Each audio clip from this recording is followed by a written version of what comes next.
Tout a commencé par un meurtre. Un meurtre accidentel, mais un meurtre tout de même.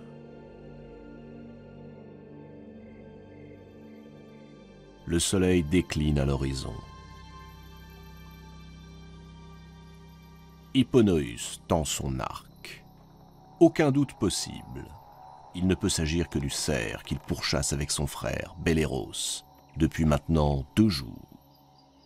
Hipponoüs retient son souffle.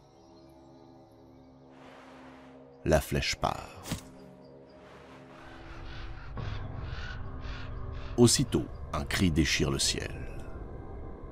Mais ce n'est pas celui d'un animal. Un cri humain. À quelques pas d'Hipponoüs, une silhouette s'écroule face contre terre. Ce n'est pas le cerf, c'est un homme. Hipponoüs se penche sur la dépouille et il reconnaît celle de son frère, Belléros. Une expression horrifiée se dessine sur ses traits. Il est perdu. Car celui qui tue son frère sera non seulement condamné par les hommes, mais aussi maudit par les dieux. Désormais, on ne l'appellera plus Hipponoüs, mais Bellérophon, ce qui veut dire l'assassin de Belléros. Après avoir enterré son frère, Bellérophon se couche sur la tombe et fixe le sol. Comment pourra-t-il obtenir le pardon des dieux?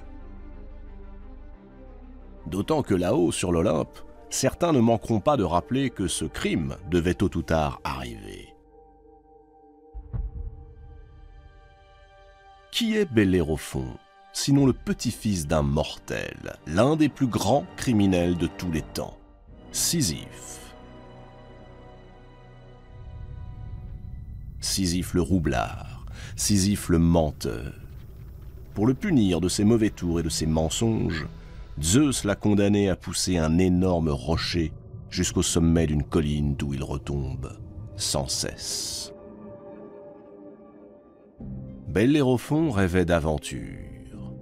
Il rêvait de devenir l'égal des plus grands héros. Maintenant, tout est fini.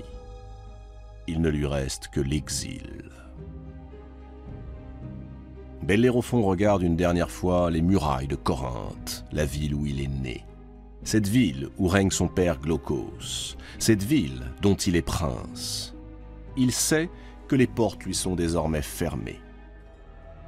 La coutume exige en effet que tout meurtrier soit banni de sa cité, condamné à errer jusqu'à ce qu'une autre cité accepte de le recueillir et qu'un roi le purifie en lui offrant l'hospitalité. Alors Bellérophon songe à Proétos. Proétos est le roi de Tirynthe, dans le golfe d'Argos. Proétos aura peut-être la générosité de l'accueillir. Il a la réputation d'avoir du cœur, d'être un bon roi. Bellérophon se met en route.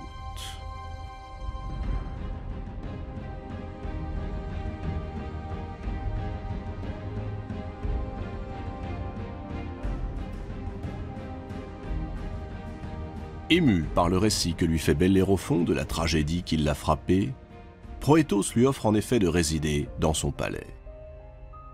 Il le présente à tous les personnages de la cour. Parmi eux, la reine Sténébé. Sans le savoir, Proétos vient d'écrire le premier acte d'une tragédie plus grande encore. Une nuit, tandis que Bellérophon est endormi, la porte s'ouvre. Une silhouette traverse la pièce et se glisse dans son lit. C'est la reine, Sténébé. Bellérophon sursaute. La reine lui déclare sa flamme, le couvre de baisers. Elle l'aime. Elle l'a aimé dès le premier instant. Le malheureux jeune homme est affolé. La reine Sténébé revient vers lui, tente de l'enlacer. Bellérophon est indigné. Pas question pour lui de trahir l'hospitalité de Proétos. Il exige de Sténébé qu'elle quitte la chambre et le laisse tranquille. Humiliée, la reine se retire. Son regard est noir, et on devine qu'elle n'en restera pas là.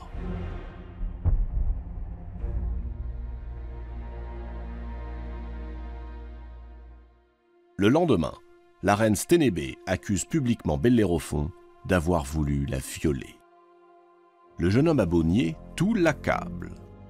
Le roi Proétos se sent pris dans un de ces dilemmes abominables qui vous ruinent et vous égarent. Il ne peut laisser passer l'outrage. Il ne peut non plus se résoudre à tuer son hôte de ses propres mains. Ce serait contraire aux lois sacrées de l'hospitalité. S'il venait à les enfreindre, il s'attirerait sur le champ le courroux des divinités infernales. Alors lui vient une idée. Proétos prie Bellérophon d'aller porter un message à son beau-père, Iobatès, le roi de Lycie. Heureux de s'en tirer à si bon compte, le jeune homme accepte. Il est loin de se douter qu'il vient de signer son arrêt de mort.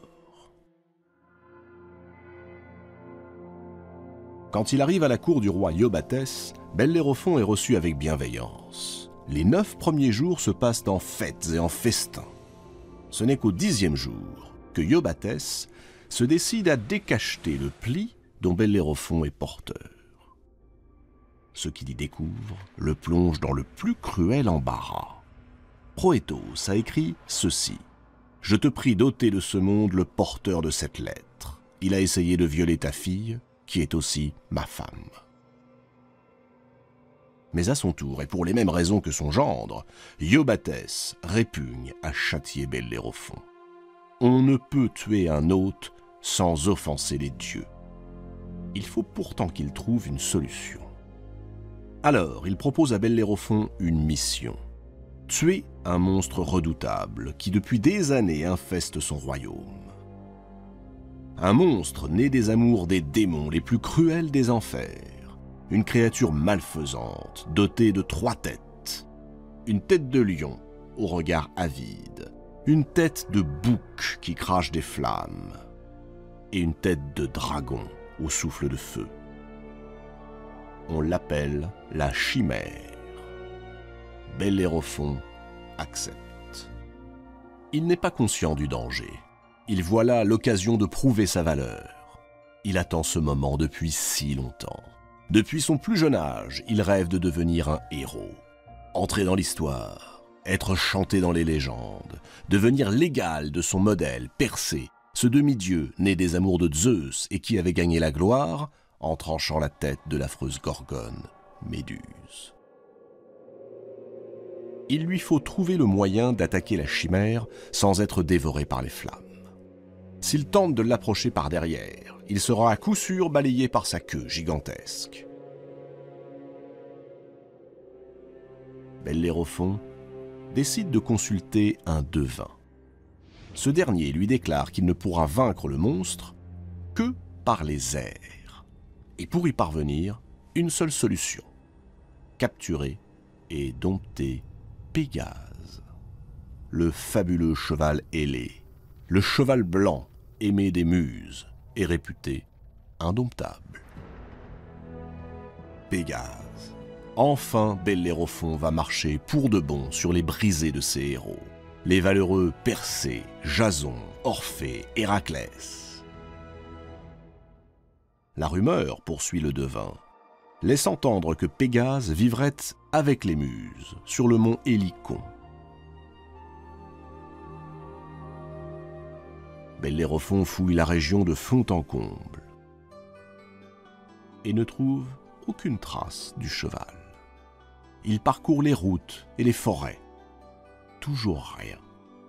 Finalement, un matin, ses pas le conduisent vers le temple d'Athéna. Épuisé, il se laisse choir au pied d'une colonne et s'endort. C'est souvent lorsque les mortels sont pris dans les mailles du sommeil que les dieux viennent leur parler. Là, c'est Athéna, déesse de la sagesse, qui s'adresse au jeune homme. Et voilà ce qu'elle lui dit. « Je dépose à tes pieds un présent. Il te permettra de dompter le divin Pégase. Après ta victoire, remercie Poséidon, père de Pégase, en bâtissant un temple en son honneur. » Et la déesse ajoute « Tu trouveras le cheval ailé à la fontaine de Pyrène. Il aime s'y abreuver. » Lorsque Bellérophon se réveille, le présent est effectivement là, posé près de lui. Il le soulève, c'est une bride en or.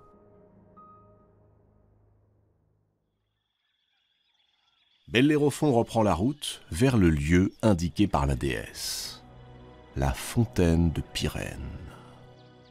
C'est une fontaine magique dont on dit qu'elle serait née des larmes de Pyrène, la fille du fleuve Asopos, pleurant la mort de son fils, involontairement tué par la déesse Artémis. Athéna avait raison, Pégase est bien là. Le sublime cheval, à la blancheur immaculée, semble l'attendre paisiblement. Bellérophon s'avance, lui passe avec précaution la bride d'or, et après un court temps d'hésitation, il l'enfourche. Aussitôt Pégase se cabre, et dans un hennissement qui fait trembler les arbres, s'élance vers le ciel. Il vole, il s'élève par-dessus les nuages. Formidable coursier. Bellérophon le laisse aller librement.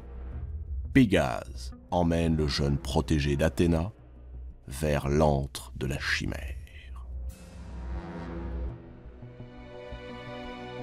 Après avoir survolé monts et collines, Pégase entame un large cercle. La silhouette effrayante de la chimère vient d'apparaître. Pégase pique droit sur le monstre. Bellérophon dégaine son arc, décoche ses flèches, tandis que le cheval pilonne le crâne de la chimère de ses sabots. Hélas, rien n'y fait. La bête semble indestructible. Les flèches se brisent comme du verre sur sa carapace. Alors, inspiré une fois de plus par Athéna, Bellérophon fixe un morceau de plomb à la pointe de sa lance. Quand à nouveau Pégase se précipite vers la chimère, Bellérophon enfonce sa lance dans la gueule de l'ignoble créature. La chimère se met à cracher le feu, mais ce feu fait fondre le plomb qui coule dans sa gorge et la consume de l'intérieur.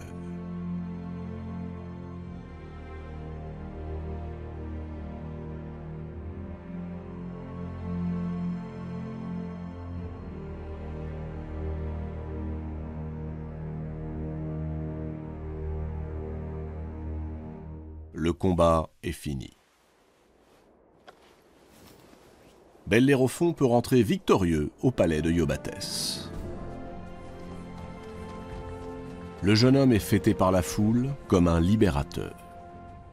Mais curieusement, le roi Iobatès, lui, ne manifeste aucune joie, ni honneur, ni remerciement.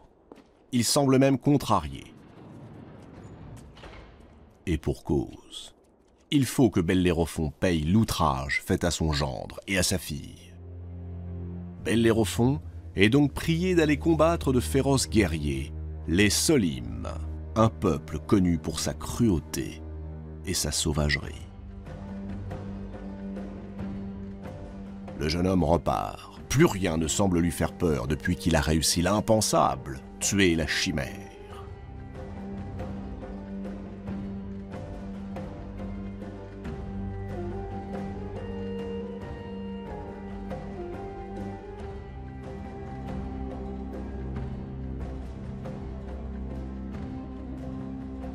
Là encore, avec l'aide du fidèle Pégase, Bellérophon parvient à exterminer les barbares. Il se retire en laissant derrière lui un champ de ruines et des cadavres par centaines. Iobatès est désemparé. Il commence même à s'interroger sur les véritables origines de ce jeune homme. Il est le fils de Glaucos, mais d'aucuns laissent entendre que son véritable père serait Poséidon, le maître des mers et des océans. Bellérophon serait donc de nature divine. Qu'importe, il doit mourir. À peine Bellérophon est-il de retour au palais que Iobatès l'envoie combattre le peuple des Amazones. Les Amazones sont des femmes terribles, des guerrières qui terrorisent la population et sur lesquelles courent les pires légendes. On raconte que, descendantes d'Arès, le dieu de la guerre, et de la nymphe Harmonie, les Amazones tuent leurs enfants mâles dès leur naissance, ou les rendent aveugles ou boiteux, pour ensuite les utiliser comme serviteurs. On dit aussi qu'elles coupent leur sein droit pour mieux tirer à l'arc, et qu'elles sont quasiment invincibles au combat. Tout cela n'effraie en rien Bellérophon. Chevauchant l'altier Pégase, il ne fait qu'une bouchée de ses guerrières.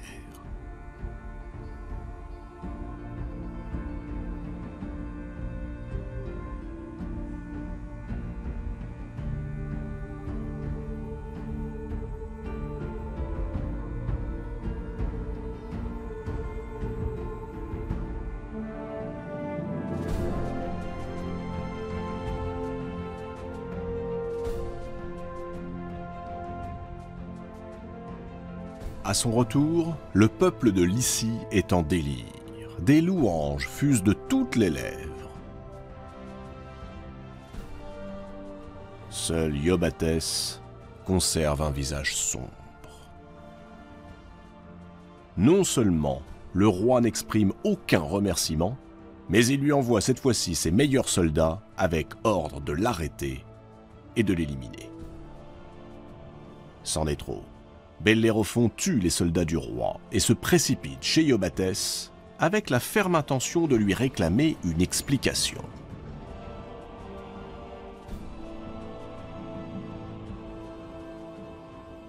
Iobatès rend les armes.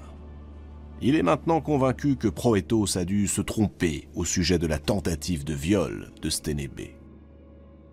Il montre à Bellérophon le message de Proétos qui ordonnait qu'il fût tué, et il s'incline humblement. Bellérophon est béni. Celui qui sait monter l'indomptable Pégase, celui qui peut vaincre la chimère, décimer les Solymes et bouter les Amazones hors du pays, celui-ci ne peut être que le fils d'un dieu.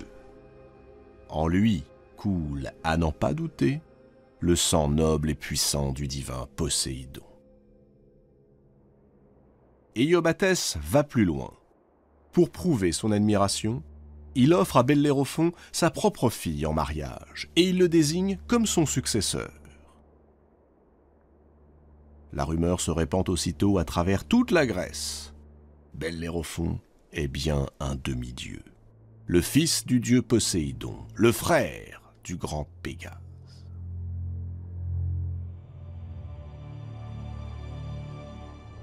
Bellérophon accueille cette dévotion avec satisfaction, et aussi avec une certaine morgue.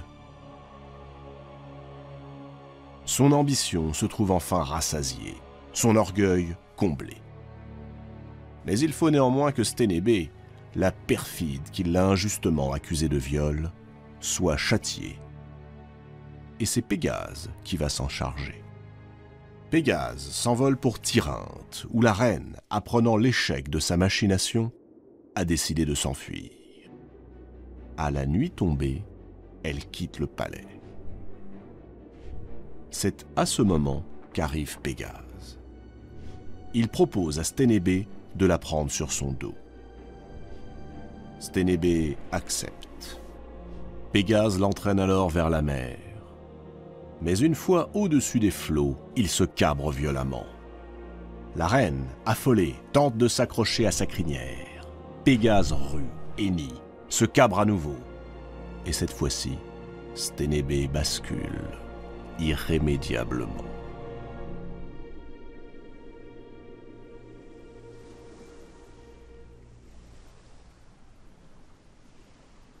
Bellérophon est enfin comblé.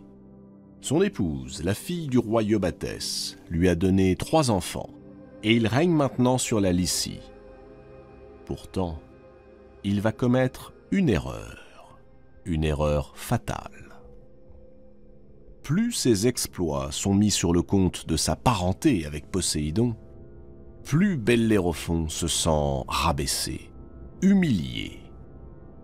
Il finit par détester ce père divin qu'on lui impose et qui l'empêche d'être reconnu pour ce qu'il est, lui, Bellérophon. D'ailleurs, Bellérophon ne croit pas un mot de ces fariboles. Son père n'est pas, n'a jamais été un dieu. Pas plus Poséidon qu'Apollon ou Zeus. Son père est Glaucos, un mortel. Et lui, Bellérophon, ne doit ses succès qu'à sa propre adresse et à son propre courage. Afin que tout le monde le sache, le voilà qui se met à proclamer haut et fort que les dieux ne s'occupent pas des affaires des hommes, que tout cela n'est que vaine superstition. Les dieux ne sont pour rien dans sa glorieuse destinée. Lui, Bellérophon, fils d'un mortel, est aussi fort et aussi brave que les dieux.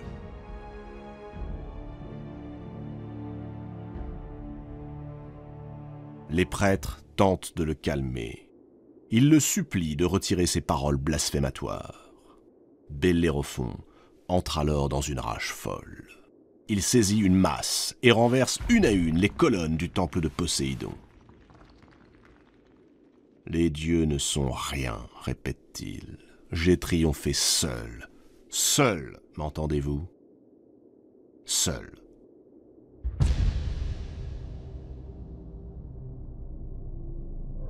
Dans sa fureur, Bellérophon conçoit un nouveau projet.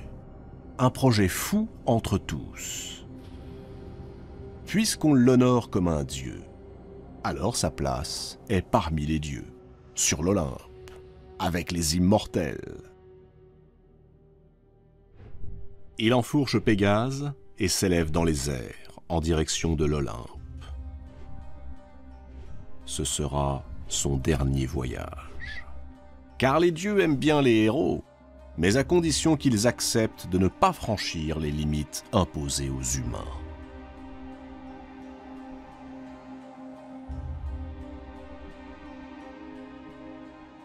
À peine Pégase a-t-il pris son envol que Zeus sort de son palais. Il observe avec attention cet attelage qui se hisse jusqu'à lui. D'un claquement de doigts, il fait apparaître un taon.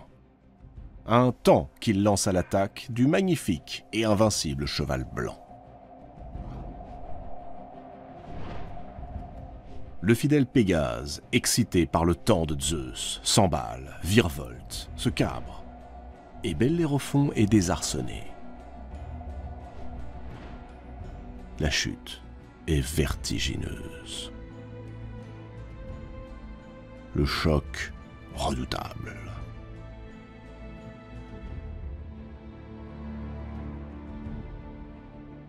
Bellérophon s'écrase au beau milieu d'un buisson d'épines qui lui arrache les yeux.